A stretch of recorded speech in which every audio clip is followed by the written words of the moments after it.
I do not make this kind of video, so you know something has to be up for me to be sitting down today to talk about skincare trends. It's the beginning of 2025. It's the season for people to come out with trend prediction videos, which I think can be fun when we're talking about fashion. You don't have to take it too seriously. It can be fun when we're talking about makeup. You don't have to take it too seriously.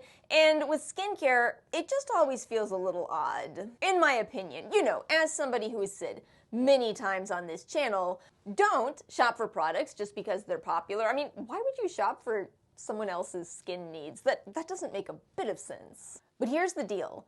I feel like 2025 is this incredibly transitional time. This is a time that I absolutely could not have predicted in 2024. Let me just give you some quick context. You may not know about this if you exclusively watch YouTube, but there is something so wild going on over on TikTok right now. It's a consequence of the fact that TikTok might be banned. You know, this is the week before that banning would happen. We don't really know what's going to happen. The reasoning we are given for why TikTok might be banned is because China has some of our data, and so TikTokers are going to a fully Chinese app. Do you understand how wild this is? Do you understand how much this is really showing just how little trust people have in the system? That is framing topics like this. That is framing the beauty industry, the fashion industry, and the skincare industry. You know that classic monologue from The Devil Wears Prada, the cerulean sweater? My entire life, that has been how things work. That's why that was such a popular monologue. But I truly think, as Gen Z and millennials are showing just how much they distrust the system that we have in place, we are absolutely going to see a crumbling of what has shaped and defined trends. I promise we're going to talk about skincare. Let's just do that now, because my very first skincare trend of 2025 is shockingly affordable skincare. And I do mean that. That is not some kind of a speako. I wrote in my notes, shockingly affordable skincare, and I think what's really driving that for me right now is this release from The Ordinary. I know you all know about it. It's The Ordinary's GF 15% solution. It is a product that contains growth factors. The Ordinary kindly sent this over to me. I've also noticed that they sponsored quite a few creators that I really like, a lot of the science-based communicators, which is amazing to see. I also saw great disclosure on all those sponsorships. It's the kind of stuff that's heartwarming all around, and the product is still $15.50 for 1 fluid ounce of a product that contains 15% growth factor solution. Do you understand that the predecessors of this serum, the other growth factor serums on the market, are not in this price range? We are talking hundreds of dollars instead. It's a question I've seen people ask where they say, how is The Ordinary doing it? I do think this is a complicated question to answer, but The Ordinary pulling this off with a growth factor serum shows that it's possible. Is it a simplified formula? Yes, of course. That's The Ordinary's whole thing. It's a simplified formula. You can see exactly what they're talking about in the ingredients list. EGF, IGF, TGF technologies, which they claim is for replenished moisture, elasticity, and firmness. I have seen some confusion about the 15% level. Again, it's right there on the box. Solution, that is semantics for complex. So I'm going to go ahead and flash up on the screen some of the complexes themselves, the EGF, IGF, and TGF.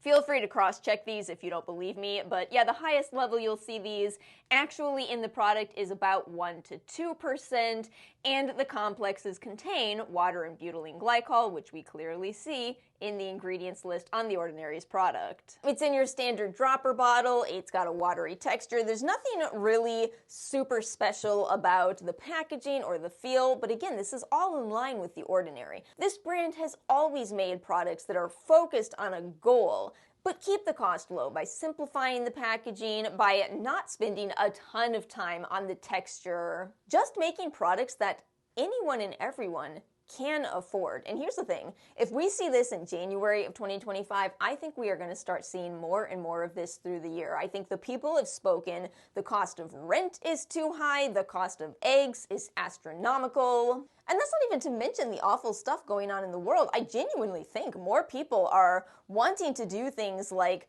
donate to the people who lost everything in the California wildfires versus to spend money buying high-end products for ourselves. So to all the people that are shocked by this product, stay tuned. I think you are going to see a lot more products like this throughout the year, and I think we, as the customers, are what's driving that because we are putting our foot down about not spending $200 and $300 on a serum.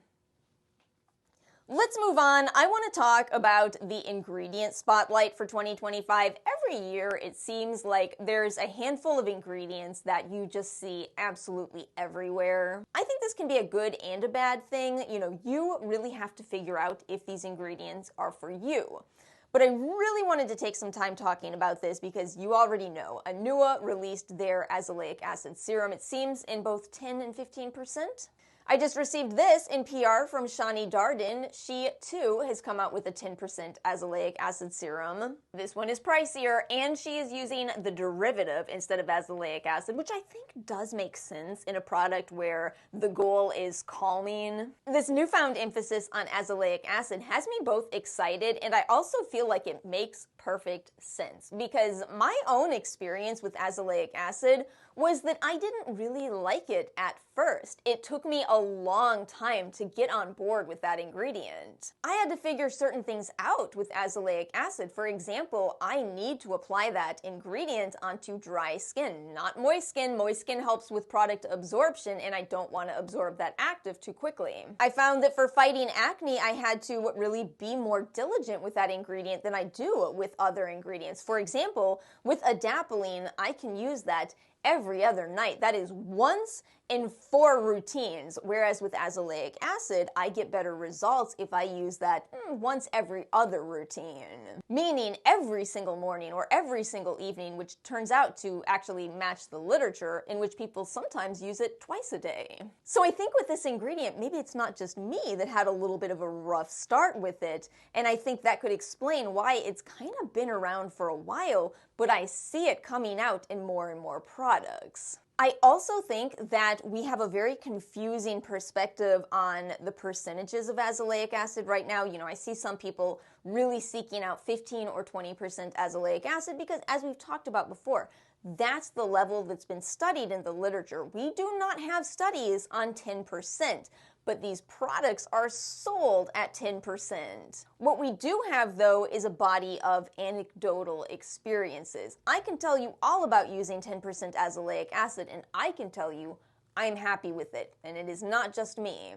I do not replace scientific studies, but at a certain point, there is value in people's shared experience with products. I hope nobody takes this out of context. As a scientific researcher myself, I would absolutely like to see more studies on these ingredients, but unfortunately, I also know how much it costs to run these studies.